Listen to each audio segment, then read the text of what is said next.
Monday on Your View. Welcome to the show. I am MORAYO Afolabi Brown. As always, I have the ladies with me.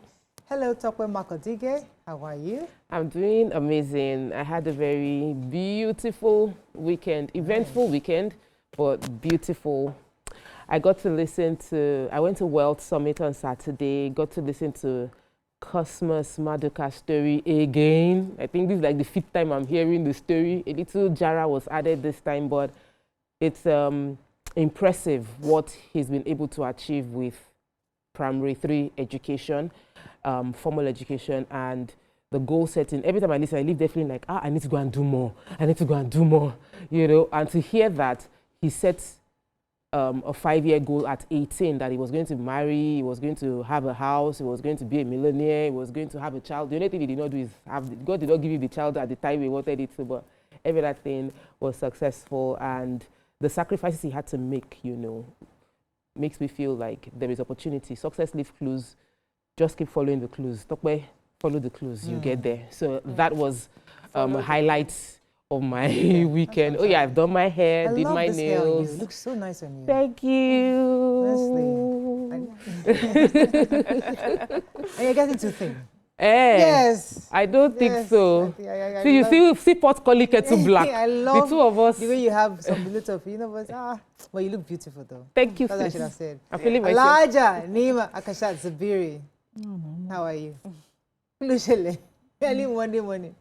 Not in the mood for a lot of things. Going through a lot. I can't hear you now. She's coming from a lot. I'm going through a lot. Yeah. She's well. I'm grateful. Allah will stay with you. Amen.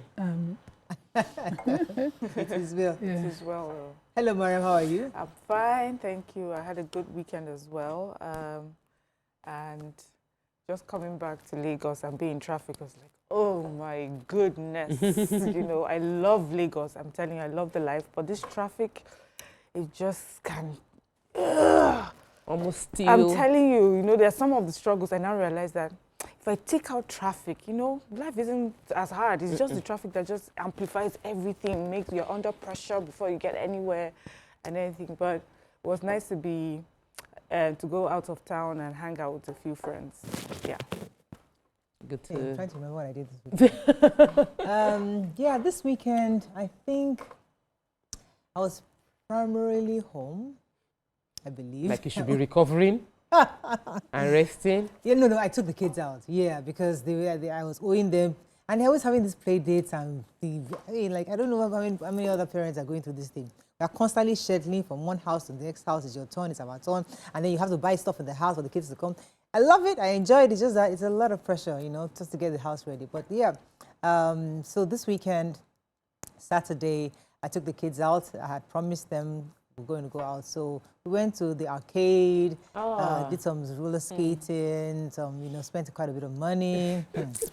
Honestly, I have to review my spending because come August 9, that's my last salary. I have to remind myself, well, listen, this year I only have 2 salaries left. Every other thing right now, it is... I'm on my own. Your own. God. Yeah, so all the spending control has to reduce. You know, I have to really take things into. Well, thank God.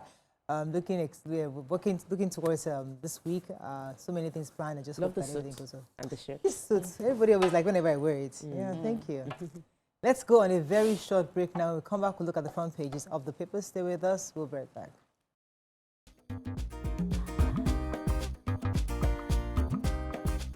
Stay tuned. Your View will be right back. Okay, we're back. All right. Let's start with the nation. EFCC OBJ Library lock horns over arrest of 93 Ford stars. Opposition tackles governor over deputy 7-month sick leave. Why Niger Delta region will back Tinubu in 2027 by Otaro. Wanted church leader arrested in Lagos for cross-border drug trafficking. 171 illegal estates.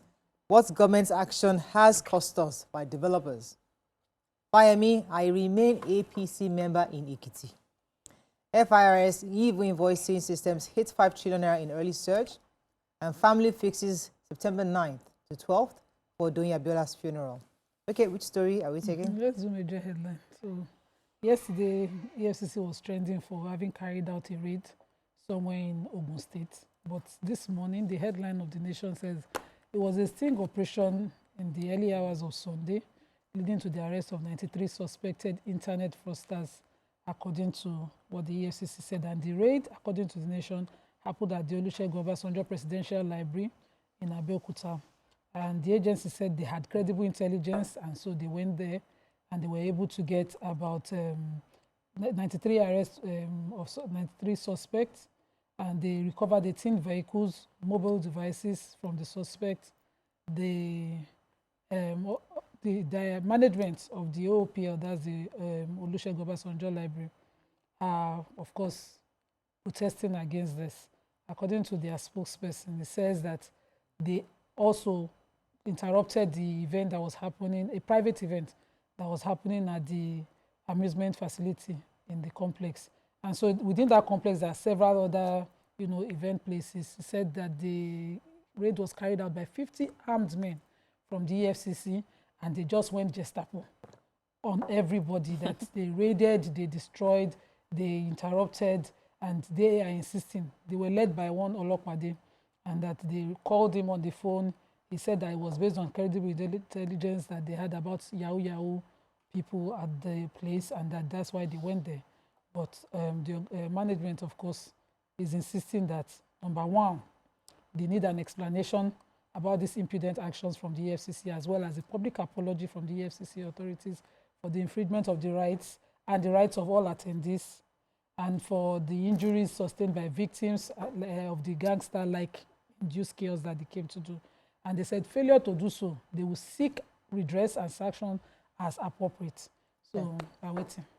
Okay, let me take the wanted church leader arrested in Lagos. So after months of fleeing abroad to evade arrest, the founder of Turn of Mercy Church, Prophet Adefolusho Anu Olashele, alias Abbas Ajakaye, has been arrested by the NDLEA for masterminding shipments of illicit drugs into Nigeria.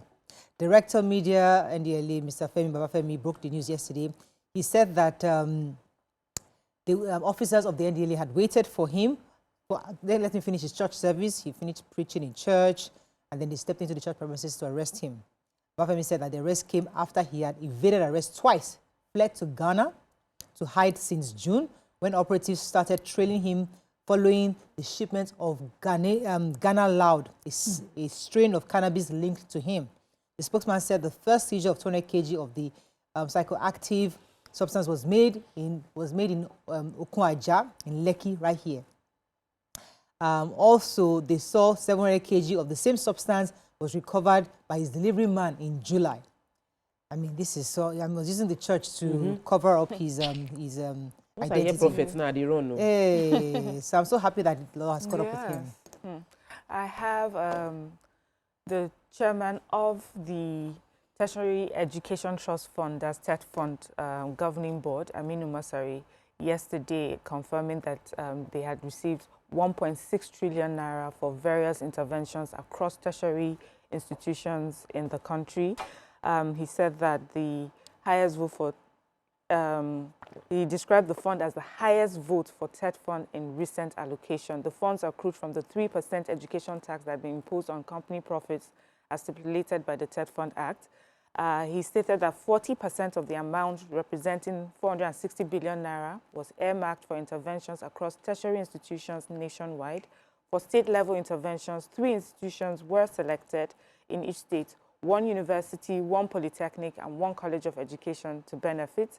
They said that interventions are demand-driven, so institutions would write, and then based on their needs and available resources, that's how it was allocated. He said 225 billion from the 1.6 trillion was released to NEL Fund for the Federal Government Students Loan Scheme. Amazing. Another 70 billion, he said, was earmarked for energy support for tertiary institutions to build solar or gas power generation facilities. He also said that the board also allocated 25 billion to assist some institutions in enhancing campus security and so much more. Concerning healthcare, he says that the President Bola Tinubu's administration is committed to addressing healthcare, and because of the exodus of medical personnel out of the country, you know, he's earmarked some funds as well to, to stop this trend or fill in the gap that has been created by the exodus. So we see how this money that has been is being put into work, and so it's for us now to put an eye on what they have said that they are doing and make sure that they deliver. Yeah. Okay, let me quickly take the story of REDAN, Real Estate Developers Association Nigeria, reacting to the publication that was made declaring 176 estates illegal in Lagos State. The nation reached out to them, and their response was showing the impact of the listing of 176 estates as illegal. They said in their opinion, one of them mentioned that he felt that the director of Gracias Global felt that while layout is very important, the way that the list was declared, in the opinion, to classify estates that had done 50 to 70% was very harsh, especially in this period when several estate companies are being labeled scammers. And government knows that many developers have not recovered from what's happened with the realignment of the new coastal road and the encroachment without state government coming to their aid. Another person mentioned that some of the companies have all the documents, layout, approval with them, and yet their companies were still listed. Some said that there was a lot of panic within the estates, and investors who bought within those estates are calling out the companies as fraudulent just because of the listing, while the estates were bought from Lagos State government. So some of these estates were bought from Lagos State government. They were allocated estates, allocated land, and so you declare them illegal, and the people that have bought into them are now saying that the companies are fraud because the government already declared you an illegal estate, yet you paid this same state government to buy those lands. That a whole lot needs to be said, that the conversation from the fiscal planning, the Commissioner for Fiscal Planning does not cover the issues on ground and the impact of what this press release is having on the industry at large. I still feel we should discuss more on it, but maybe industry to government. Yeah. Okay, let's move on now to the Punch. States hit by 68% spike in foreign debt payments. During Abiola media guru reflects on the democracy soldier's life. India buys Nigerian crude as Dangote imports U.S. oil. Flood crisis, AFG predicts more devastation in 15 states. Picture story here, EFCC arrests 93 suspects for internet fraud in Ogun. Another UK-based Nigerian jailed 5 years for rape. Rivers local government poll umpire under fire amidst ADC and APC attacks. Let's take one story for the break. Okay, let me take the Rivers State. So the ADC, of course, has said that they will not take part in the local government elections coming up in Rivers State on the 30th of August. That's because there's still a coalition. They're not a party. No, the ADC was an existing party. It was an existing party. So they can't go coalition, they enter. Those cross okay. Yeah.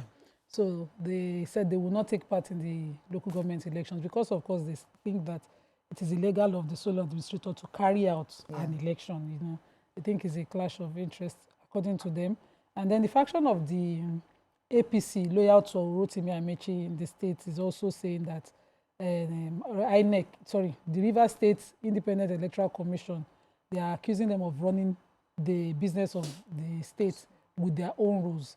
They said that the Electoral Commission has not contacted the Emeke Beke-led party leadership, which is the only one recognized for the APC in the state.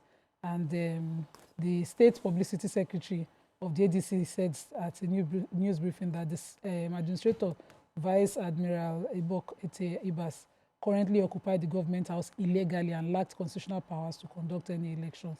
I'm wondering, how can he be conducting elections? Didn't he suspend those office holders and appointed new ones at the time? I think the president should now be talking to the AG on this.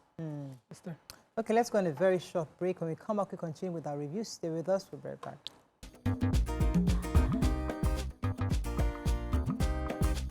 Stay tuned. Your View will be right back.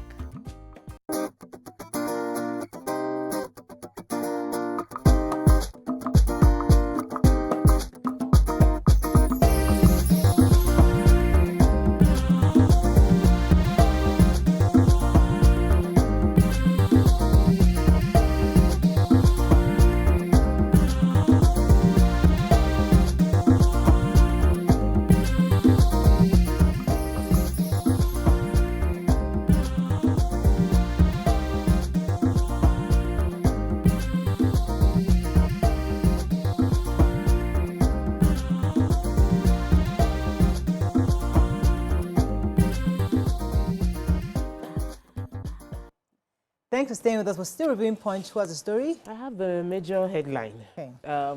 States have spent 60% more on funding their foreign debt.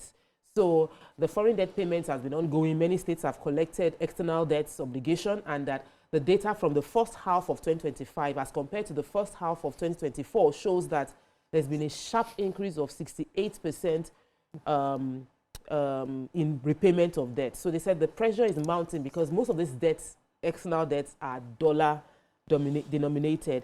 And so states' finance are shrinking because of the weakness of the Naira and the Naira depreciation. So he said it's crucial to note that the federal government's external debt servicing on behalf of the states through the irrevocable standing order arrangement, which authorizes that the states that owe money, it is FAC that takes the money immediately from their allocation. So allocation has increased, but what is getting to the states has reduced because they are having to finance debts. And he said that the external loans that is been approved, agreement is ongoing, payments are being done, deductions are carried out by the central bank directly, and month on month, especially within this year, it's been higher than what they were paying last year. It's still a conversation. They said Lagos State acknowledges that the country's economic nerve, retains position as the single largest contributor to the overall debt.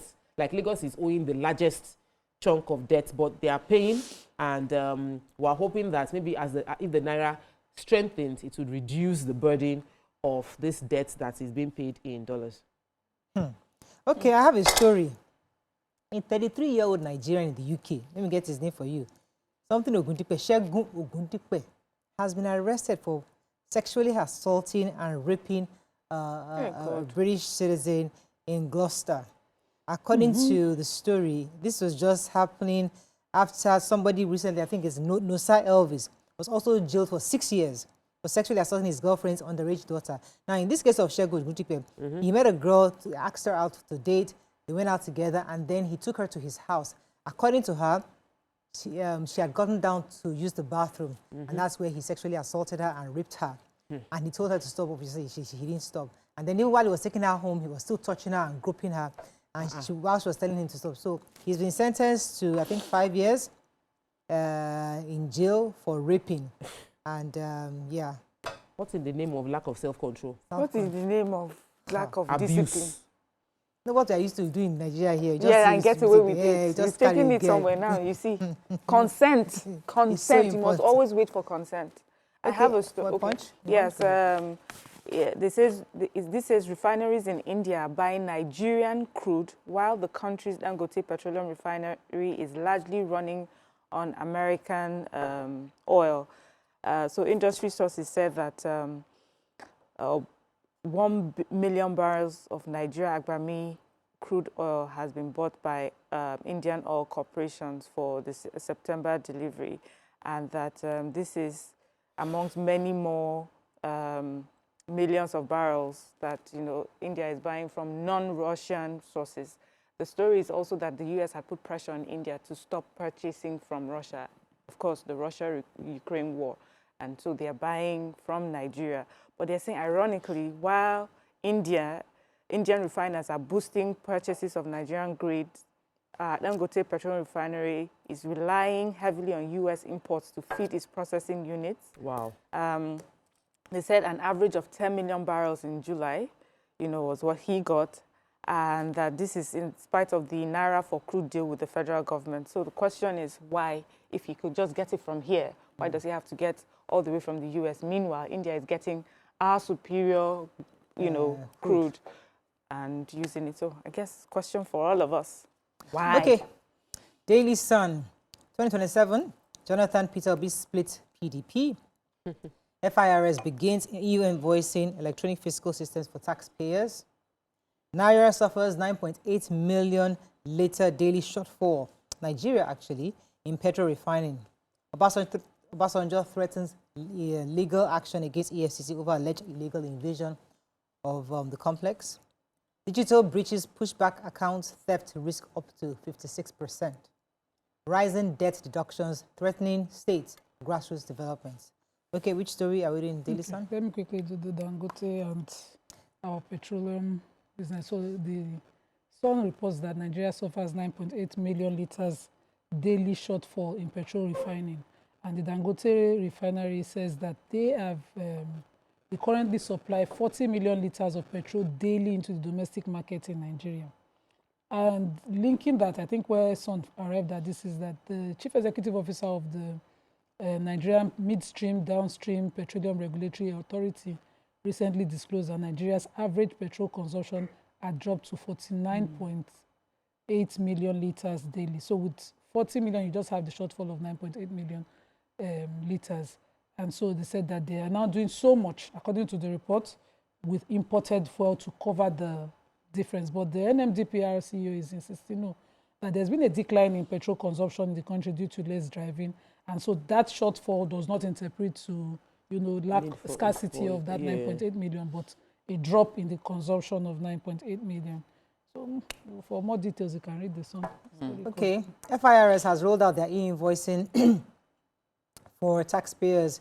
According to the FIRS, they said they had commenced an electronic invoicing solution aimed at transforming digital tax administration and revolutionizing the tax payment in Nigeria. As many of you know, internationally, most companies just go online to file their taxes. But here, many of us have to get consultants to help to file taxes.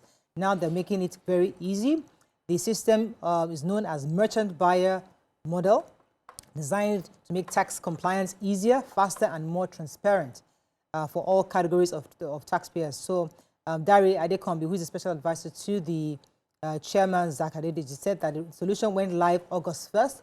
And first, they had actually initially onboarded companies with over 5 billion turnover first. And and in less than 2 weeks after the initiative went live, no fewer than 1,000 companies representing 20% of over 5,000 eligible firms have embraced the solution and commenced integration. I'm not sure if many of the SMEs have been adopted it yet, but many big companies have already, and I'm hoping that it spreads across to most companies. So it's easier to file your taxes and very, very transparent. We're looking forward to that. So there's a rising digital breach. This breach is where concerning banks. So they said that the banks have percentage-wise is about 56% breach taking place. We are ranking number 3 in the countries within sub-Saharan Africa that has breach in our finance system. 13 million Nigerians have their accounts leaked with passwords and data from the banks. And so the CBN is threatening tougher sanctions for security failures within the banking sector. Okay. Many people, if you lose your phones and you use USSD codes to do any transfer, many people have their entire account wiped out within an hour. Even if they call to report, they can only close current account, they can't close savings account. A majority of those that use USSD have savings accounts, so they lose their money. Many fraudulent practices. They say one of the top tier bank managers gave report of how Basis, which was a platform they used to use before, was really slowing down their systems. They had system failures, and now they moved to Finacle. But the infrastructure entirely of the banking sector, banks need to invest a lot of money into securing our data that they have access to, and more importantly, securing our money, which is meant to be in their custody. And CBN is saying that they are going to give tougher sanctions for banks who have recurring security breach and security failures within their infrastructure. So we're looking forward to what the tougher sanction will be specifically, because banks keep declaring profit, and those of us that own accounts, they are losing money. Yeah, sanction quickly. Okay, Vanguard, sugar importation rises as local production falters. Looming strike, AFG to pay 7 months arrears of doctors and health workers. Peter Obi has integrity and he'll keep his one-term promise, says MBF. I think that's the Middle Belt Forum.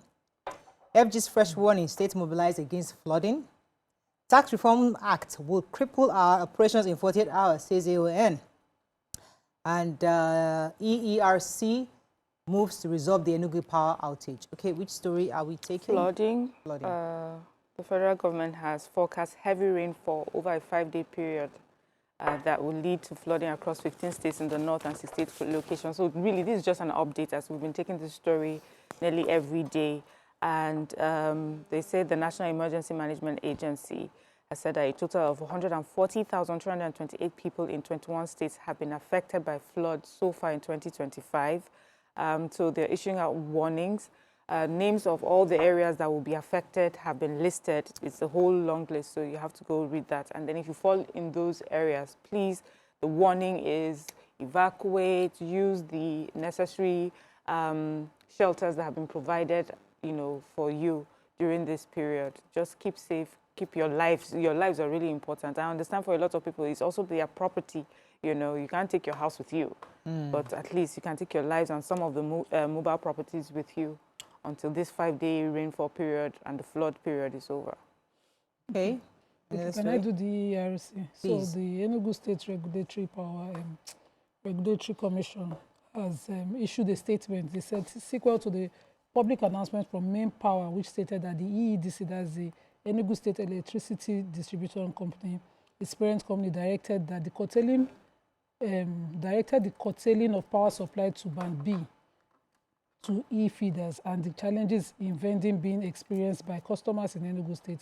The Enugu State Electricity Regulatory Commission invited Main Power Electricity Distribution Limited to a meeting on Thursday, 7th of August, to ascertain the reasons for the decision to curtail power supply in Enugu State. So they are blaming the EDC as well as the Main Power Distribution, Electricity Distribution for the drop in power supply in Enugu State. But the other side is insisting that following the directive to reduce the cost of Band A electricity to 160 is why this is happening. And so hopefully they resolve it. They say they're working on resolving it. Hopefully they do resolve it. Okay, that's all we can take on Front Page Review. We're going to short break now. When we come back, we continue with the show. Stay with us. We'll be right back.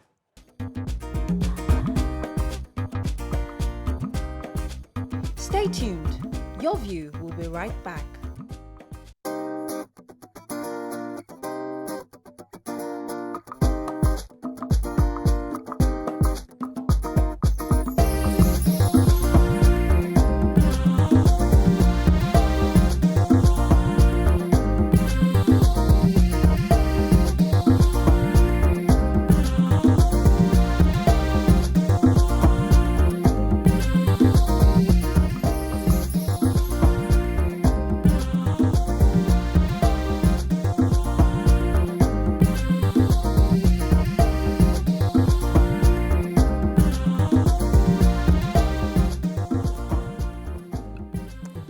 Thanks for staying with us. So, Mondays like this, we like to discuss issues with governance. So, as we count down to the 2027 general elections, some politicians are already coming out to woo Nigerians with all sorts of different promises in their various manifestos, either through their tweets, or their messages, press briefings. Last week, we were all here when Peter Obi reminded us that he's only going to do one term, and it was consistent about that one term. Today, also, where the former governor of Rivers State, Mr. Rotimi, and Minister of Transportation, Mr. Rotimi Amechi, also said, I will eliminate corruption in the first month. That corruption will completely disappear. If it doesn't disappear, he says, I will tender my resignation letter and I would leave. And he says he's not joking. Now, this obviously has spurred on quite a bit of comments. And I think the question for Nigerians is, what exactly do you expect from a president? Because do you see the statement as mere rhetoric, political gimmicks, or does he have the impeccable experience or track record that can be relied upon? And also, what are your expectations? Because everybody now is moving back and forth, saying all sorts of things. What's that thing that you're expecting from your leaders to make you begin to support or align your confidence with them? Do you think electorates are swayed by these mouth-watering words? What do you think Nigerians should look out for this time around? That's the conversation I want to have, because 2027 is around the corner and everybody is coming to the table with different agenda. Peter Obi has assured us he only needs one term. And that is saying that corruption can disappear in just 1 month. And that is saying that he needs another 4 years to consolidate what he's done in the first 4 years. What are your thoughts? You can call us on 020-163-52013, 090-241-63440. You can also send us messages on X and also YouTube. We'll be happy to read your messages. This is the show that brings Nigerians' conversations together, and I would like to hear from you. So, everybody's coming up with something. Can corruption disappear in a month? And do you think it's possible? Because I think he was saying to precede that, he said he would ensure there's an adjustment in the Constitution. Okay. So maybe once that adjustment is made, corruption disappears in a month. Never know, maybe he has seen what we don't see. But what are your thoughts on... I feel it's too early for us to be discussing 2027 elections, but with Nigerian politics, there's a school of thought that it's never too early. I don't believe anybody's promise anymore. I believed the late Buhari's promise. I believed it totally. Preceding his first term, I so believed. I campaigned. The election day, I knocked on people's houses to come out and vote. Like, you would think I was paid the way I believed. And then Oga entered. Oh my God. I swallowed my words. I was not happy with the results that we got in the 8 years of the administration. Not that he didn't do anything right, but he did not keep his promises. So for me, promises are a dime in a dozen. It's like you can promise everything. It's what you can. It's when whoever gets there, what do they actually do? And we've had several promises.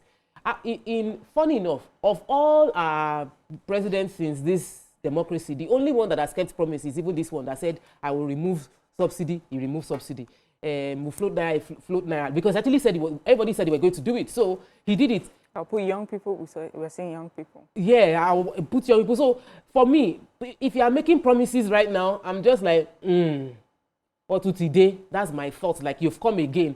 While I'm waiting for when the promises would actually affect the average Nigerians, everybody is talking right now, getting media time because we are mentioning their names because of what they are saying, which is good for them to achieve their long-term goals, which is to become the president of Nigeria. But what Nigerians want and what I want is not for you to make promises, but for you to show results of your previous lifetime. Like, what have I done in the past that I delivered? Do you think that for somebody like Rotimi Amechi, former Minister of Transportation, former governor do you think when he says that I can stop corruption in 1 month, we should believe him? He's somebody who has been in the system. He has worked with the party, even with the ruling party. He has worked with the opposition, you know, and he's saying that I can stop it. Why are we finding it difficult to believe him? Because it's not realistically possible. Okay. Yes. So I'm smiling with you too, Tope. See, when we were younger, when politicians come out and they would make promises, I will give you water, I'll give you light. They used to do that every time. And then we got tired. We now knew it was fake. Please stop giving us the same old promises. We want you. So I feel like the politicians have gone back now and they're figuring out what sort of promises do I need to say? Because it's not make, just say so that I can get people talking. And I feel that that's where they are now. At this stage, it's about how to get interest. Yes, media attention. Attention to themselves. So imagine me saying, I'll come corruption in 1 month.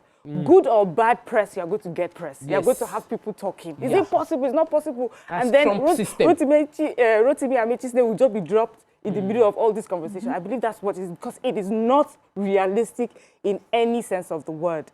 If he said, in 1 month, I will make sure that we start a proper crackdown of all those who have been involved, or we'll start punishing, but to say to eliminate corruption. And then for those people who are a bit more mature, you know, and, you know, are much older, for them it's also a turn-off. For me, it's a turn-off. Then it shows me that you're not sure of how to handle it. If you think this is possible, if you're not giving me a proper breakdown or a timeline of how you're going to do it, just telling me in 1 month I'm going to do this, it won't, you know, for me, I'm just saying you don't really know what it takes to do this. You're just throwing out words to get attention. I don't think it's realistically possible, but I would love to see us work towards, you know, a war against corruption. It is very important. See, the corruption in Nigeria is ingrained even in our culture, in everything that you do. So do you understand the level of work that you need to put in the different institutions? Yes, you have to change mindset. You have to clean up institutions. You have to call out friends and family members. You may even have to call out yourself, Mr. Rotimi Amechi, because you have been part of this government, this system that we have all called, you know, corrupt. You have been part of it. Are you going to eliminate, you know, yourself as well in this? So for me, it didn't come across as being sincere, but I'm sure it will get a lot of people talking. Nemo. More. What are you? Yes, more. So it's Rotimi Amechi that is talking, but me, I will just plead with Nigerians. You see, in this season, somebody was criticizing Nigerian politicians for starting campaigns too early. But in this season that they are all campaigning, because whether you like it or not, they are trying to put their names and their words and their faces in our houses with all of these catch phrases. We just a year from left to right now. Corruption that in 65 years has swallowed Nigeria. Somebody can end it in 1 month. What a miraculous thing to happen. Miracle. Even I know that we need a messiah to come and do it, but it's not in the personality of Rotimi Amechi again.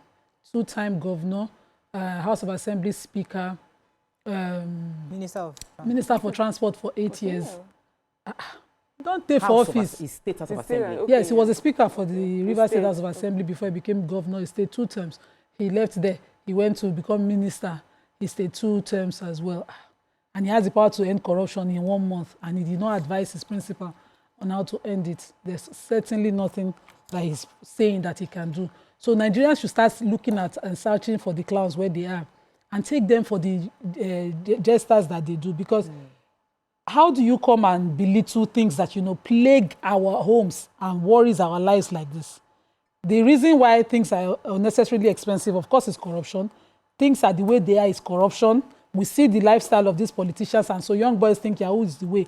I must also have the money, I must arrive early. Nobody waits out patiently any business process. All of us want to arrive on time. If you joke with such a thing, I would never take you serious. So I hope Nigerians are listening. You don't tell on her. I don't know whether you should. We should also have a lineup of all these presidential candidates. I know the people who should stick out and people who should take seriously, because I think he's joking too expensively. Okay, let me go on a very short break. When we come back, we'll see what Nigerians think about his comments. Stay with us. We'll be right back.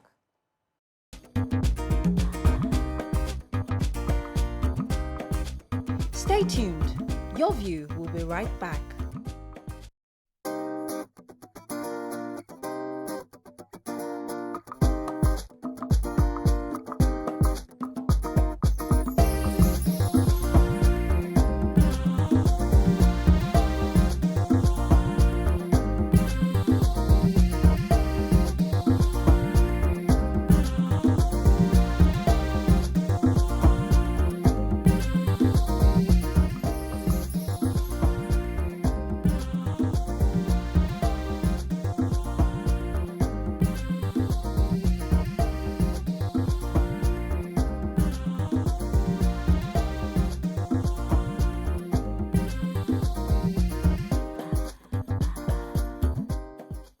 Thanks for staying with us. All right, so we're going to take a few comments on social media concerning Mr. Rotimi Amechi's thoughts. Do you have anyone, Nima? Any comments? Well, so as we wrap up on this, I mean, as we look towards 2027, I think it's important for us to start discussing what do you think Nigerians want to hear? Because regardless of the current administration, whoever else is coming on, because obviously being able to defeat an incumbent is always a tall order. However, it's possible. We've seen it happen before. So for somebody who wants to topple or not topple, to win an election, what do you think Nigerians want to hear from you? What are the kind of things you should be saying? Should you be telling us you want to get rid of corruption in 1 month? Or do you tell us that you're only going to do 4 years, 1 term of 4 years? Is that what Nigerians need to hear? Or what do you think Nigerians want to hear this time around? I think that what I want to hear is that we are not trying to do everything, but an administration that will say, I'm going to do one thing. I'm going to ensure that this country becomes disciplined.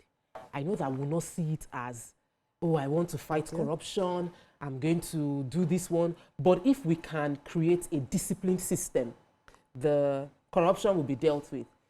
Quality delivery of all the everything that Nigerians need to be handled. That's what Buhari obeying did. Boy the against rules. discipline, and he was criticized for It it. was corruption that I know. I remember Buhari's agenda. It was corruption he came to deal with. I don't want you to deal with corruption. Deal with being a disciplined person, being a disciplined nation. He was a military head. Yes, being a disciplined nation. And that time it worked. People were queuing up at every single bus stop. I was not alive then, but my parents told me the story. Let me quickly say, because I was not born then. But it worked. The system worked. So we know what causes our problems. Every other thing spirals out of the fact that I can do anything and get away with it.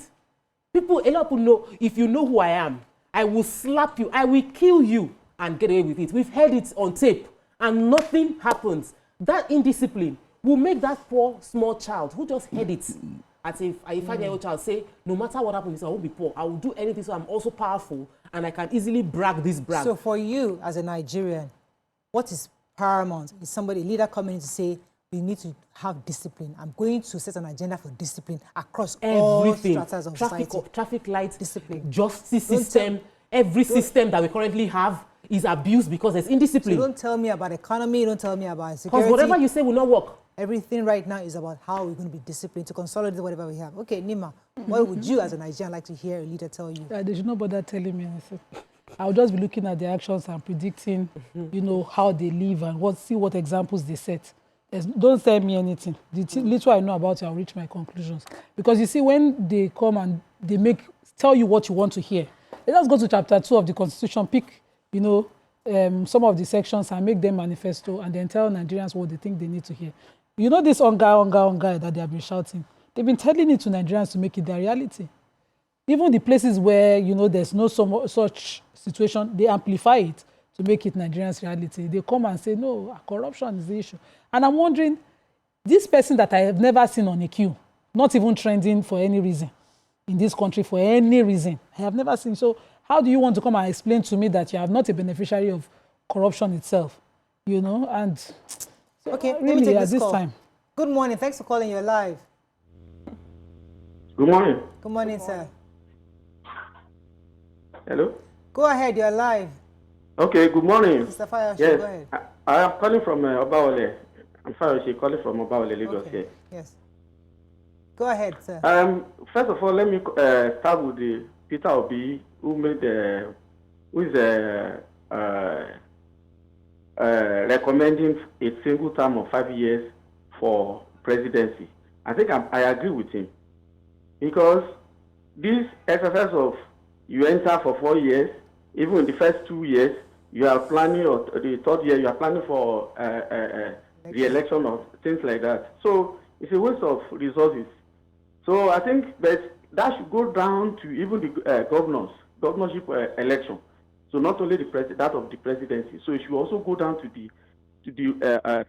the governorship elections as well. So I agree with him. But me, I will only add that, okay, maybe we make it 6 years instead of a single term of 5 years. So 6 years will be enough. Okay. So because we waste a lot of resources, campaigning and all those things, why we are supposed to be settling down for governance. That's about that one. Secondly, concerning what Rotimi Amechi just said, he should come and tell us what the occupation he did even before joining politics. We understand that of Atiku he was into custom. So President Bola Tinubu was working in Mobi. He should come and tell us what he was doing, where he was working before he joined politics. All his life he has benefited from the resources of this nation in politics, one way or the other. He was speaker for, he was a member of the House of Assembly for 8 years. He was a member of, he was a governor for 8 years, 2 terms. He was a 2-term minister as well. Couldn't he have advised his principal on, about this corruption thing? So coming to tell us now that within 1 month he will stop corruption is scamming. It's a scam. Thank you very much, Mr. Fayoshe. Mariam. So, yeah, just to respond to the couldn't he have advised his principal? The truth is, to be fair, Doesn't work. is that it does not work. We have seen it many times. You can advise, but the principal is the person that will either accept it and decide to implement it. And then maybe we can just ask him to show us times that he has asked his principal to do things a certain way. So for me, what I would like to hear from, I don't want to hear much from them as per promises. I would just like to tell them some of the issues that we have and we're dealing with. And I would like the politicians to tell me how they plan on managing it and how they respond. Their answers will tell me if they are ready for it or not. The matter of security in the north is a huge problem. I would like to see their understanding of what they think is the cause, the root cause of this insecurity, and how they plan to tackle it. And I am not, naive to think that any solution can just happen once. I'm willing and I'm patient enough as a Nigerian to hear the process that it will take and the time that it is needed for it to actualize. Electricity, power is a major issue. I know that if we're able to tackle power, many issues that we have, manufacturing, so jobs will be, jobs will be Created. Yes, we'll have jobs will be created. Our manufacturing industries will definitely boom. A lot of Nigerians who are so industrious and resourceful, do you understand? Having power will allow them to just invest in the country, and we can, with that, able to earn revenue and things like that. So those are the sort of things I would give them and hear them tell me what they would do. I would say I'm a more mature electorate. I am not 18. Do you understand? An 18-year-old who's coming on to the scene is excited to hear, I will stop corruption in 1 month. I will do a single term. I'll do that. That's okay. But there are some of us that have seen these things for many years. Now we want the real, we want content. We're tired of sound bites. Fantastic. That's a strategy, because they're probably even looking for the 18. They don't care about your votes. They're probably looking for the 18-year-olds now. And that's a huge number. Let me take Yakub, our final call on this topic. Good morning, Yakub. Thanks for calling. You're live. Yakub. Hello, Yakub. Are you there? Yakub? Yeah, good morning. Good morning. Go ahead, please. Yeah, good morning, everyone. Morayo, you see, for me, let me just say this morning. You see, all these are politicians. I don't know, maybe they were thinking that Nigeria are fools. I don't know. If not, how could somebody that has been a governor 2 times, a minister 2 times, even a Speaker of House of Assembly 2 times, almost all his life in government house, and then he says that he's going to eliminate corruption in 1 month. How is it possible? Let me give you a typical example here, Morayo. The present government are doing very so well in terms of fighting corruption. You know why I say so? It is unwritten. Go and check. It's fast check. This present person at the end, the EFCC chairman, he is prosecuting people more than any other person that have been in that office. It is on the social media. You can Google it, you find out, it's it. But this person that said that is going to eliminate corruption in 1 month, how?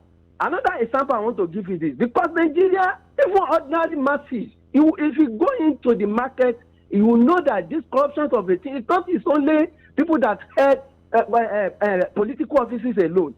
The government of the day, they make sure that some Marwa using CNG gas. I just want to bring that as an example.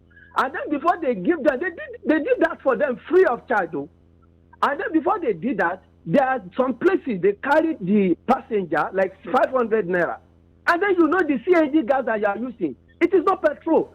Go there again. They still carry the same price as using petrol Marwa. So who says, is it the government that say that you should be carrying such?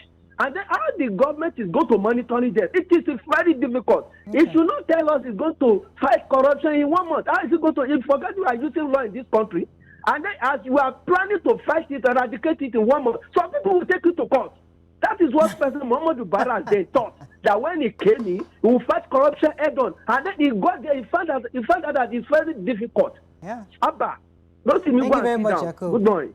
It's usually said, easier said than done. So let's take some. If you come, go ahead. Okay, so Fidelis Atlan Aiton says, this is where ambition differs from desperation. these promises are bereft of any iota of sincerity and love for a nation. However, it rides on gullibility and weaponization of poverty. It is sickening. Oladidi says it was war against indiscipline, and it was a war and was no be short-term fight. Take time. Hafsa says if there is discipline, the people you put in charge of the economy will be efficient, and we all will see the ripple effect. I think I'd like to echo what Tokwe said earlier, that it's kind of early for all these conversations on politics, because the truth is that there's governance to be done. Lots of people are still hungry. There's still a lot of insecurity, as Miriam said, in many parts of our country. So for me, it's almost even insulting to the Nigerian polity, to the electorate, when people are talking about politics, how long they want to stay on, or what they're going to do. Let us see what we can do to support the current administration to at least solve the majority of Nigeria's problems, after which we can now begin to plan for next year. I think that's respectful to the electorate. Let's go on a short break. When we come back, move on to our next hot topic. Stay with us. We'll be right back.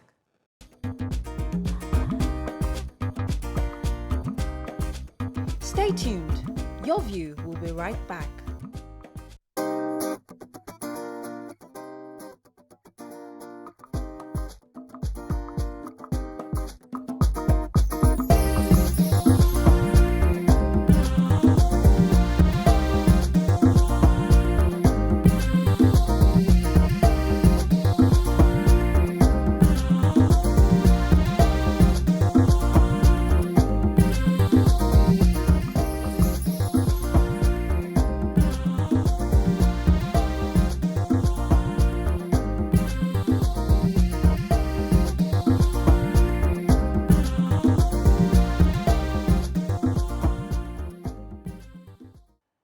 Thanks for staying with us. So, days after Quam 1 incident happened, another Quam 2 incident just emerged yesterday. A video went viral, broke the internet, showing an unidentified woman in the Ibom Air flight who had a heated outburst, assaulting flight attendants and a female flight attendant and airport staff in the plane.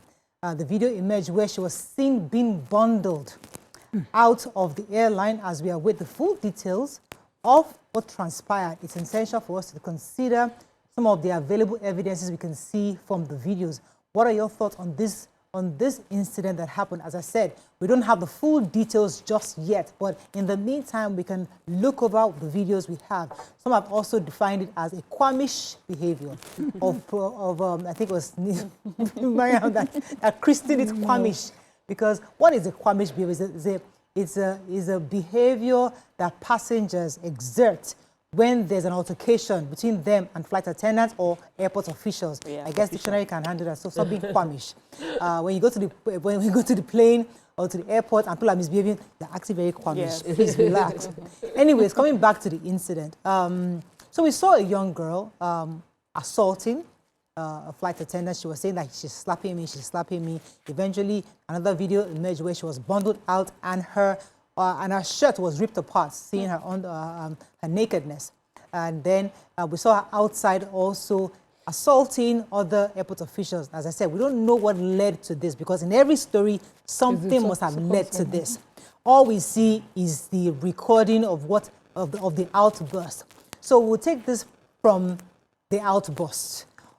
What are your thoughts? How do you respond to these kinds of crises? I think Mariam had said something about this, about conflict resolution. When something happens, how do we resolve it? What exactly must we do? What are the steps from a citizen's perspective and also from the airport officials' perspective? I think that's a conversation we'd like to have this morning. You can join the conversation 021-635-2013, 090-241-63440. You can also send us messages on X and also YouTube. We'll be happy to hear your thoughts. It's important to discuss this because many of us have traveled and we see cases where there are recalcitrant passengers who refuse to adhere to the rules. Either switch off your phones, either don't stand up before, stand up after the person in front of you moves, or, all these kind of things, and nobody listens.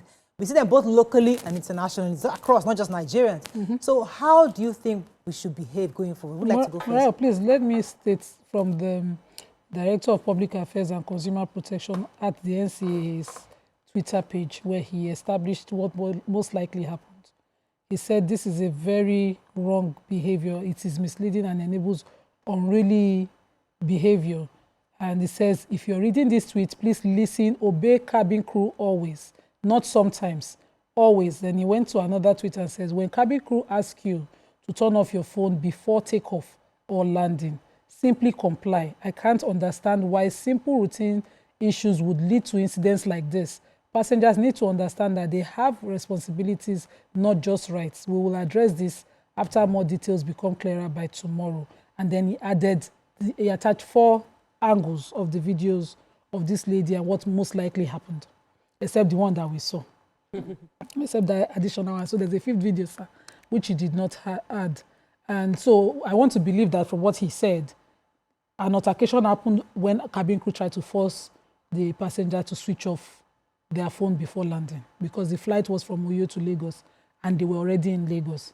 But when this happened, so I think from what I could see, the air hostess blocking the entrance of the plane Was for the one that was yes, the slapped. exit of the plane, the one who was slapped, blocking the lady, probably trying to hold that till an arrest is done.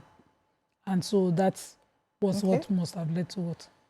What are your thoughts? So last week, when I mentioned the challenge Nigerians have with conflict resolution, and Mariam also said it again, and we were talking about anger management last week. One of the things that occurred to me, because when Mariam was saying we need to do conflict resolution courses, I actually did one. You've forgotten. It was brought into the show. I think we had a guest. It was like the 2nd year of being on this show, and I went to Ibadan to do it, and it was very eye-opening. Like, many issues can be handled if people are trained to handle how to manage conflicts. But aside from that, here, it was a case of de-escalating a situation that wasn't managed well. I would say that 2 wrongs don't make a right. 2 wrongs don't make a right. So the lady obviously had contravened the rules regarding whether it is about NCA, FAN, or IATA, whichever way she has disobeyed, she was unruly and she should have been detained. Who in the security operatives within the plane understood how to detain her in a proper way? Could we have managed the situation better? Not that one person is carrying one hand, one person is carrying one leg, one person is carrying... Like, it became very messy. And we could have de-escalated that situation in a way that... There's a way... You know, that we watch... I maybe watch too much movies, but we've seen trainings of how they train people, where in 2 seconds I can hold your hand to the back, hold your leg. Like, there are ways you can do it because you are trained to. It's a similar way where my son learning Taekwondo can, as a small boy, take down a full-grown adult because he understood the techniques. So we need to teach techniques on how to de-escalate. Somebody wants to be crazy. I'm going to go crazy right now. I will ensure that I curb your craze because I am trained to de-escalate these kind of situations, and they happen everywhere. I've been in the plane, and I always sit around exit row because it has more leg room. And I know the rules. I remove my earpiece, I switch off my phone, I don't put my bag on the floor because my bag cannot be blocking the exit. So when someone, and they always come and debrief us. When they are debriefing, they say, remove your earpiece. I'm talking to you, say, I've removed one ear. He says, sir, you are at the exit row. I need you to hear me. I don't hear it many times. I don't remove her. He said, I'm not going to talk until you remove your earpiece and keep your bag up. You know, like somebody is explaining to you. There are conditions I am trained to do. And the guy was just doing a lot of drama. It took all of us that were said and say, Oga, Oga. All of us don't remove earpiece. All of us put bag up. Oh, yeah. So we supported in ensuring that the rules were followed. So here I see de-escalating techniques being trained to all airport personnel. Anybody that is in the plane should know that you will have, among all the sane, there will be one insane person that you need to deal with. So know how to deal with them.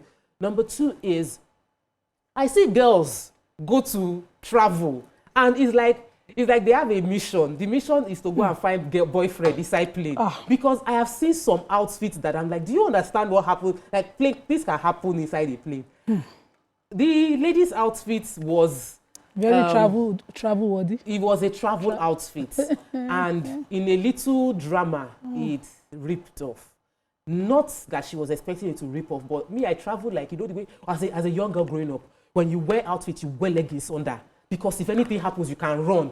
You are traveling, you wear shoe that is smart so that if anything happens, you can move. Like, our parents taught us to understand that the world is a dangerous place. So I'm not going to dress up in a way that you just do like this, do like this. It's not like what they did to her is right. Honestly, I feel really sad that she was exposed like that. But, you know, like I said, two wrongs don't make it right. If she was rude, manage the situation better. In police we see abroad, even when they want to arrest a criminal, they will say, bend your head so that you don't hit your head on the car door. So even though they know you're a criminal, they don't want you to hit your head on the door while entering into the car. So there are little things we need to do that can make a huge difference. But this Kwamtu drama is very interesting. Okay, Mariam, what are your thoughts on this? Wow. But when I saw the video, I was like, no, this couldn't have happened after. This must have happened a long time ago and someone brought it out. Because having seen what we have seen in the past few days, I just thought that, you know, we'll try and conduct ourselves a bit better. But we don't know the backstory of why this even happened, you know, apart from we'll wait to hear from her. But no matter what happened, and that's why I said it the last time we had a conversation with Kwamwon, no matter what happened, in the end, it's how you decided to conduct yourself. No matter what provoked you, no matter what was happening, how did you decide to behave when this thing happened?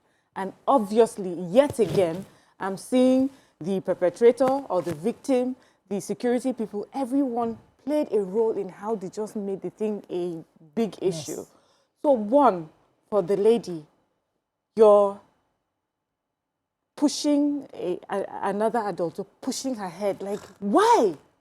For what reason? Why would you think it's okay that you place your hand on another adult, especially the adult that has the job of making sure that you are fine on a flight and make sure that you disembark safely? And you think that for whatever reason, what did she tell you that you thought it was okay to just put your hand on her head several times? You hit her several times.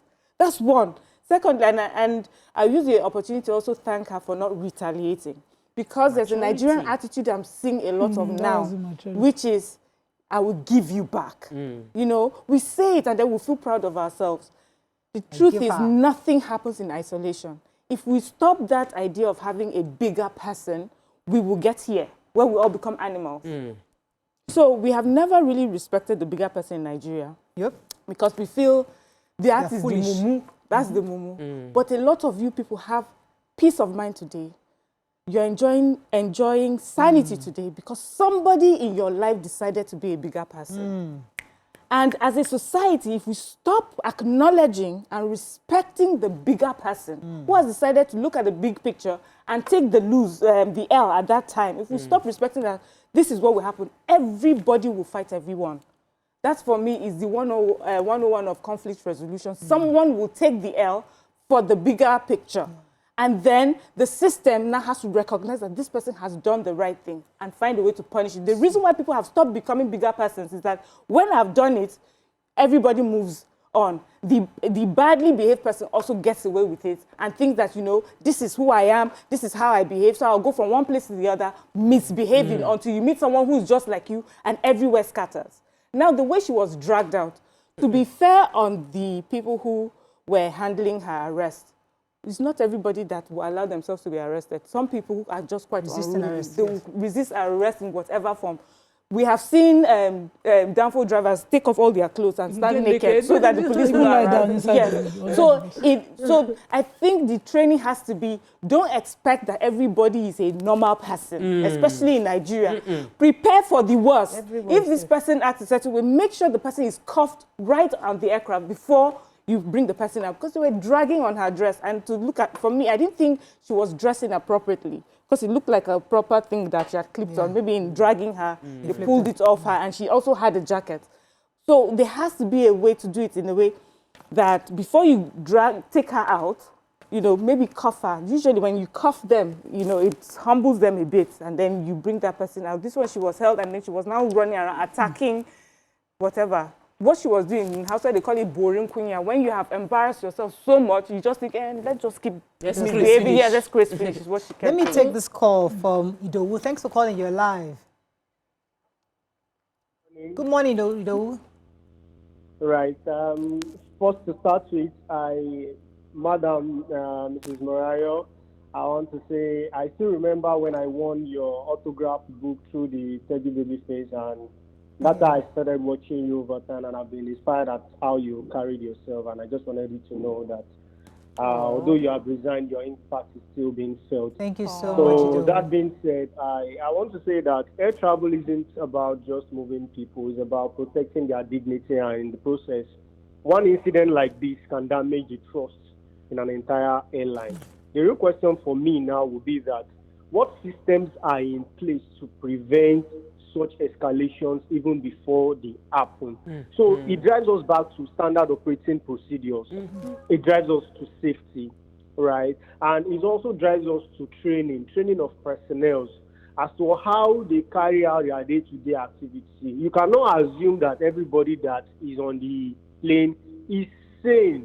And even when they are sane, there are sometimes that things may happen in that airline that makes them act out of character. Maybe they had some challenges at home, somebody got them angry in the bus or something, you see. So these are the things, or maybe they received the bad news on the phone. So even when they are acting out of character, as a professional, you should be able to carry yourself, right? So these are just my own take on. Okay. So as we like to do on Your View, once we discuss the issue, we put it aside for a second. Then let's focus on our character as a people. And I think I like the word our last caller used, dignity. Is a word. Dignity. How do we respond to another person's dignity? How do we react? How do we uphold the person's dignity? Be it you being the air hostess, or a passenger, or a citizen. You know, in every situation, understanding that every human being has a dignity that must be respected. And that always informs how we behave in public and even in private. Because sometimes you see these things and you think to yourself, okay, even if the passenger was wrong, is there a way that the air hostess could have spoken to the passenger such that she's willing to obey, or she understands the need to obey, understanding the bigger picture? Because at the end of the day, it's all about words. It's about how you relate to people. So we don't know, as I said, we don't have the pre-information, but could the air hostess have done better not to get a passenger this aggravated to the point where she's being pushed at and assaulted on her airline? So I don't really know what might have happened from within the airline at the time she was asked, or in what manner she was asked to turn off her phone. It might be provocative, it might be talked down at, it might be she was talked down at or provocated by... Provoked, sorry, by language and attitude tone. or, you know, tone. And so maybe just that happened. But I believe that she also did a lot of things wrong. The air hostess, you could see, was well in her rights to allow those spoken because she knew she wanted it covered. She wasn't being any bigger person. She just knew that, okay, we let them know on Ibom Air, I can hold it. When she touched, I said, you can see that, you know. So she was waiting for what will happen to her post, she knows the you know, when she gets off that plane. And because you know she will get off that plane, there was no need for any dragging. The plane had landed. If she gets off on time, she'll not get off on time. You could have left her there. No, they stand. You know, I know they stand that, but you know, instead of this dragging, because they had 4 men on her. You know, you could have avoided all of that. You could have waited for her to come down by herself. Her bags were down. That girl went on the flight without wearing that jacket, wearing what she had on. Probably had it, yes, because I saw the video of her turning it off. It was almost as if somebody found it for her after the dragging.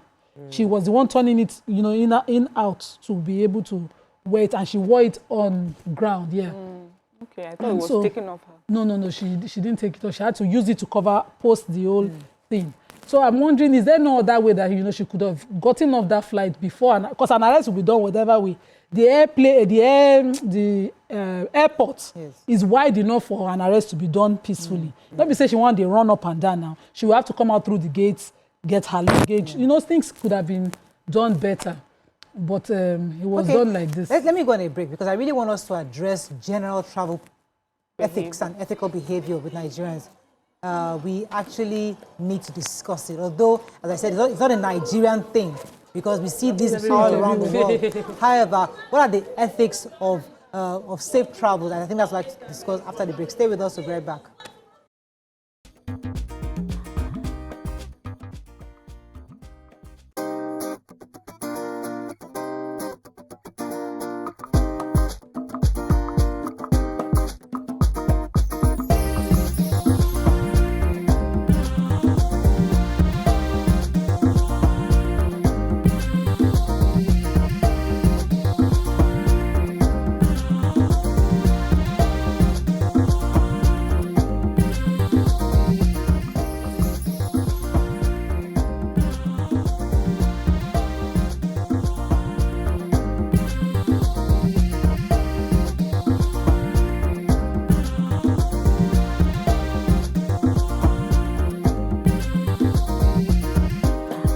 Thanks for staying with us. So we're going to discuss a bit of ethical flying, because the truth is that many of us, when we fly, they tell us switch off your phones, and we hardly ever switch off our phones.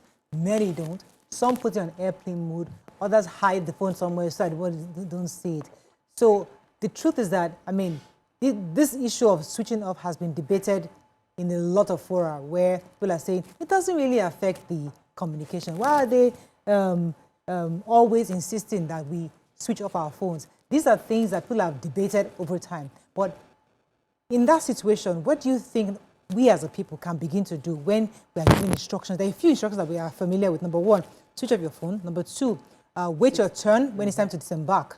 And also, while the plane is taxiing, because we've landed, right? People that they don't reach, they will not stay on their seat. They will stand up and start getting their luggage, because the air hostess is already seated and shouting, please sit down, sir, sit down, ma, sit down. You're wondering, for that now, sit down. So we also have issues when it comes to flying. So I felt like you were just calling me out. So I'm one of those. Are you one of those? Wow. No. I did not do the later part. The one of I put my phone on airplane mode. Because I just feel like I think it's okay. I put my phone on airplane mode. International, I don't switch it off. It's only look. If somebody calls now and says, I am with the aviation authorities in Nigeria, this is why we do it. I just feel like if my plane is on airplane mode, I know that it is not going to... Mode. Yes, You know, that's why it's not going to interfere in any way. However, because I usually sit at that exit, so they always come and meet us, switch off your phone. And when they're looking at me in the eye like this, I'll now switch it off. I'm not usually happy to do it. If I'm not at the exit row, I will just put my phone on airplane mode. And I just ask, why do you want to keep it on airplane? What do you do with it? So I just feel like if I switch off and switch, I'm watching, I usually have movies downloaded. So I'll now have to switch it on when we go. Usually 1 hour flights. So if you're going to Abuja 50 minutes and I want to watch, I'll now first switch it off, then be waiting for it to come back on, and then I'll switch it off again. So I always put on airplane mode. That way I can still listen to music and all of that, or just watch a movie. But I understand, I feel that the other rules like sitting down, using your seat belt, operating, and if the person comes to meet me and tells me switch it off, and they stand in front and say switch it off, I will switch it off, because I just feel like I will not disobey a direct order. If you did not come and meet me directly, I can just put it on airplane mode and dodge. What I see as a problem is the fact that there is a feeling of I don't want to obey that happens in the plane. Like I know they do. Come and put your... Is that rebellious? Why? It's a Nigerian spirit. It's a good thing. It helps us in our business. It helps us to stay... It's why Nigerians are still surviving in the harsh economy that we're dealing with. Is that I no go die. I no go agree. It's our spirit. It is why inside the plane, it can still play up in us not obeying and be like, why make I switch off my phone? I know they agree. Or why make I sit down? We don't land now. Why make I sit down? It's just that I don't agree spirit. But when it now plays out in this kind of scenario, I like that, we because don't we like saw it it. with Kwam. Because if it was denied access, you could have just been whisked away or moved away. But no, the Nigerian people, I will stay here. So maybe the pilot will change her mind and bring back. Even Amaka, our very gentle Amaka, was sharing her story last week, and I was shocked that she said she was about to get into the plane. They were on the long queue. They delayed their flight all day in Abuja to come to Lagos, and then after delaying their flight all day, when it was time to board, They boarded everybody, and they that had boarding pass, they said the plane was full and they were going to close. She said she stood at that on the stairs and stayed there. They were saying, come down. And she was banging on the door until they opened and she entered. See, the no-go-gree spirit of Nigerians work. I've been to the bank and they say, we can't give you money, nothing, the place is closed. And somebody will say, I no-go-gree, you must give me money, and they'll give the person money. So Nigeria sort of favors the no-go-gree spirit. Nigeria sort of like, if you craze for them, you will get your thing done. But if you don't craze, if you are gentle, it seems like they walk all over you, like Mara said earlier. So that no-go-gree spirit is in us. When you are inside the plane and they tell you... Let me pause you for a second because I want us to dwell on that no-go-gree spirit. Let me take this one from Hassan. Thanks for calling Hassan. You're live. Go ahead, please. Hello? Yes, you're live. Go ahead, please.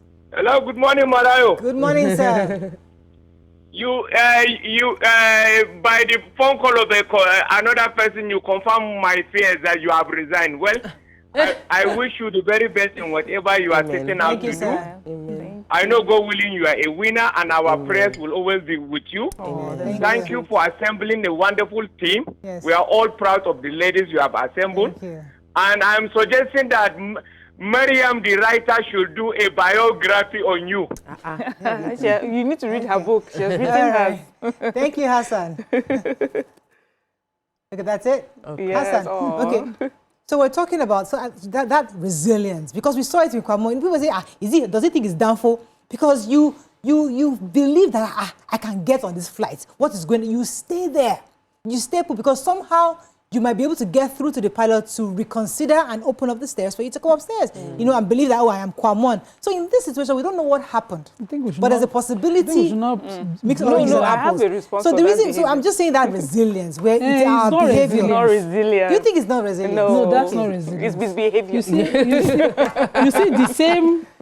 Let's call it what it is in Yoruba. The agidi that made one try to use hand to stop a plane. It's the same agidi with which the pilots reverse as if say they drive a personal car and taxi. Exactly. Is it no, that's not resilience. That wasn't staying true to something you believed in. That's bad behavior. And we cannot use that line to come and describe us, all of us Nigerians. And so, people who are patiently. Yeah, so I'm looking at it. I hear, how you try to justify it. And I get it, actually. I get where you're coming from. But the truth is, we need to now find out why we're acting like that. It's because we also did something wrong.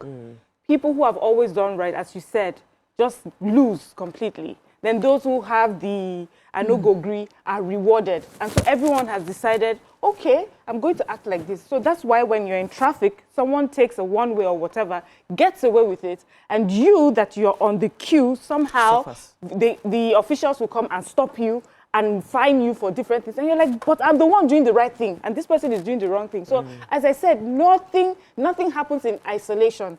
Everything has a consequence. If you let it go, because it's my brother, because he has said sorry, the truth is down the line, you will find this situation. So it is not resilience, I disagree. It is just the fact that we have behaved poorly from the get-go. And until we start correcting it, this is going to degenerate even more. And, with the airplane, it's much more in our faces now because if it was in a car, you get off and run off. But if you're on a plane and it's in the air, you wait till it gets down. Do you understand? So it makes it even more dramatic. That's how I see it. We talked about human dignity earlier. And for me, this behavior is also the fact that we don't respect ourselves. It's easy to point out, they are not respecting me. How about you? Do you respect yourself? How do you carry yourself? How do you see yourself? How do you want people to see you?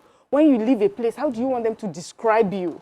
And I've heard people describe themselves as, if you see me, when I show them, when I scatter them, and you think that that's respecting yourself. So if every one of us decides that, you know what, I want to be respected, I respect myself, and I'll conduct myself in that way, a lot of these issues we will not have it. So this no-go-gree is a wrong attitude. It defies logic. Because why would you put yourself in a situation where you might hurt yourself, or kill other people? It does not make sense. Why you'll be sitting by the exit. I see that. You are the one that are sitting by the exit. They say, please, I would like to speak to you. Take off your headphones. Let me tell you what to do in case something happens. But because you think go-gree, that when it happens too, you use that go-gree somehow to, you know, it doesn't make sense. It's not logical. It does not, there's no critical thinking involved in that behavior. And Let me take this call. President from Abuja, thanks for calling your line. Hello. Yes, President, go ahead, please. Okay, good morning. Good morning. Concerning this issue, I don't know, for me, I want to just talk on 2 points. I might be wrong, I stand to be corrected, of course, but for me, I feel number one issue is, of course, pride, arrogance, like Mrs. Tokbe said. You understand? There is something we say in my tribe. I'm a Benin man. There's something we say, oh yes, sons, you are. That's if a poor man sees money, starts misbehaving. We have seen a lot of issues like this where some people that never believe that they'll be able to board an aircraft in their life. You see them, you put them in places, they start misbehaving. I mean, we have taken girls to restaurants. You see them being so aggressive to a female waitress unnecessarily. You understand? You know, they just, you know, some girls just have this attitude, like this pride is just in them, like they just want to show themselves the way we see it in Nigeria. Then another thing is this issue of, I don't know why it's common among most of you ladies. A woman wants to bring another woman down. Trust me, I will tell you that if it was between this girl and a male flight attendant, it won't escalate like this. She wanted to embarrass the lady because that one is a woman. And if you watch that video, because I have watched the video, it was a woman that dragged her shirt off. It wasn't, that shirt did not go up by itself. It was one of those two air hostels that were standing by the side. So that one was like, okay, you don't flap me, don't worry, me, I will still disgrace you. It was a woman that dragged her shirt. Thank you very much, President. I know as viewers and as Nigerians, we are all investigating. And everybody's looking at the video critically, trying to deduce what could transpire. We wait for all the angles. In fact, I'm also waiting for the young lady to tell us her own version of the story. But going back to the issue of bad behavior, and I think I remember the fact that on July 23rd, I was in a really bad car accident, and the man who caused my accident has been arrested. And he caused the accident so that he pushed my car into the gutter, and I almost died. Yeah. And I mean, I'm still in pain right now. However, the man was caught. And I was willing to drop the charges. And the police said, no, it doesn't work like that. He must pay. Well, because that's bad behavior. But you could have died easily. The reason why we're having this conversation is because you are still alive. There are 3 of you in the car. All of you could have easily died in that car. He drove off without even telling the owner of the car what happened, because he had to fix the vehicle. With the mechanic. With the mechanic, fixed the vehicle before submitting it to the owner. So that in itself is a crime. So the truth is that when we don't prosecute bad behavior, people think they can get away because he could have easily gotten away with it. The same thing happens when we do behave. So I hear the fact that we must understand that there's a consequence for every action. However, we also have a responsibility as a people to begin to police ourselves, which is what you said earlier. Policing ourselves, saying, Mariam, you can't do that, turn off your phone, or reduce this, or sit down, or must they shout at you. But these days, everybody wants to mind their business. You don't want to be the one shouting or telling somebody because you want to... It's either we mind our business or we encourage those who are behaving badly. Okay, let me quickly go on the commercial. I'm going to have to go on a quick commercial break, then we wrap up on this. Stay with us, we'll be right back.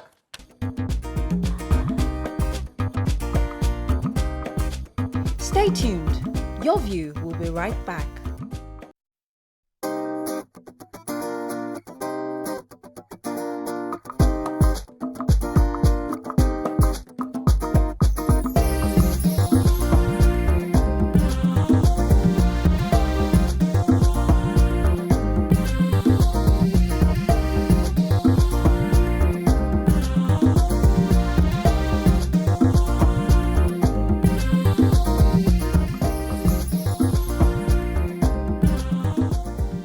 Thanks for staying with us. So we're going to be wrapping up on this. Waiting for some more comments. But okay, I have Ogumola Emmanuel.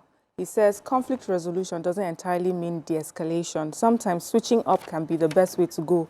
Craze, they swallow craze, and the weaker craze, they succumb.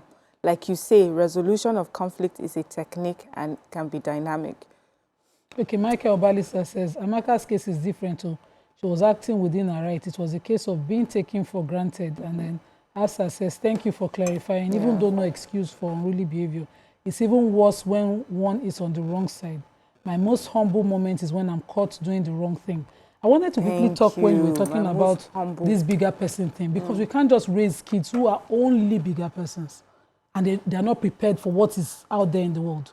It is tough. And a Nigerian averagely is genetically built to resist it, which is why you see it. What we are now seeing is the clash of it happening because it's uncontrolled.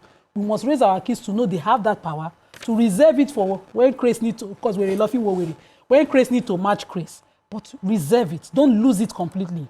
I saw my kids, they'll come, it's just me born this speaking so. As in this thing happened, you didn't do nothing. Okay, in the list, go and report to the adults in the room. You know, stand your ground. Let me clarify. You know, assert that thoughts very well, articulate it properly to the adults in the room. When nothing happens, you can come to me. But not that everything happens, and to go and tell my mommy. Okay, let me clarify, and that's the problem. And I think we're still making the same problem, which is when we see a bigger person, we assume the person is foolish. Because you are now describing a pushover. That you're the bigger person does not mean that you don't understand your rights. And you don't know how to get your own justice. It's just that you would not demean yourself. You know, when we're talking about the Kwamwon incident, you said if that Kwamwon was provoked, if he thought about it, given his status, the people he knew, all he had to do was make a call. If he was the one in the right, do you understand? He would have just, the thing would have been de-escalated, but today, those officials will be answering all sorts of questions. Yes. So that's it. You're a bigger person because you are refusing to make that messy situation worse. Not that you don't understand your rights and how to get your rights. However, I just remembered something a few times. As in, I felt it's like the system that makes you feel that way. Being I gentle. remember, It's not your I think fault. it was your pastor, Pastor Sam Adeyemi, that was saying that he was asked to disembark on the plane where he was arrested for something that had to do with his documentation. And he had to be calm because he knew they were wrong. But they went to interrogate him, ask about his visas, and I think it was in the US, on the flight to US or UK or something.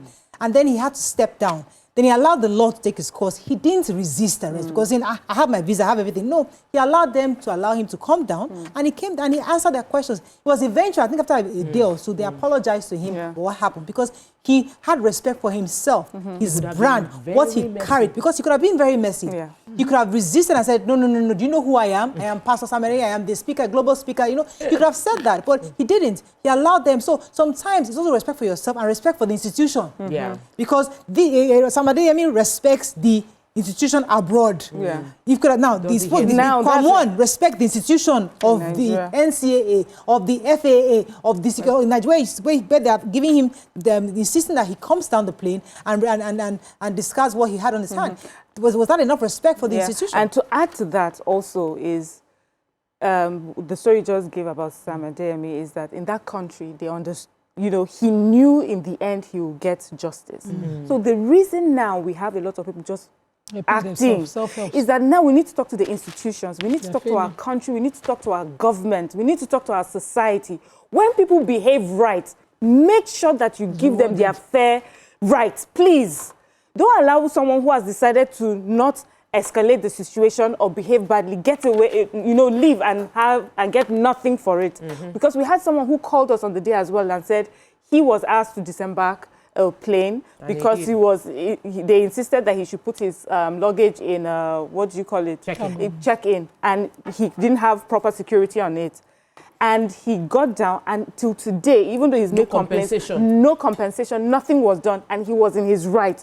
So that is another thing. If you want Nigerians to behave better, the system has to be fair. All right, we have to wrap up on that, but thank you very much, ladies. I think that's all we can take. But in a nutshell, I think we need to do better, and the system indeed must work for all of us. Again, we await the version from the lady, because we only heard from the spokesperson of, I think, was the NCAA, or I'm not sure, that spoke to us so far, but we need to hear from the lady to hear our own version of the story, and from Ibom Air. That's all we can take on today's show. Have a great day. We'll see you tomorrow. Bye for now.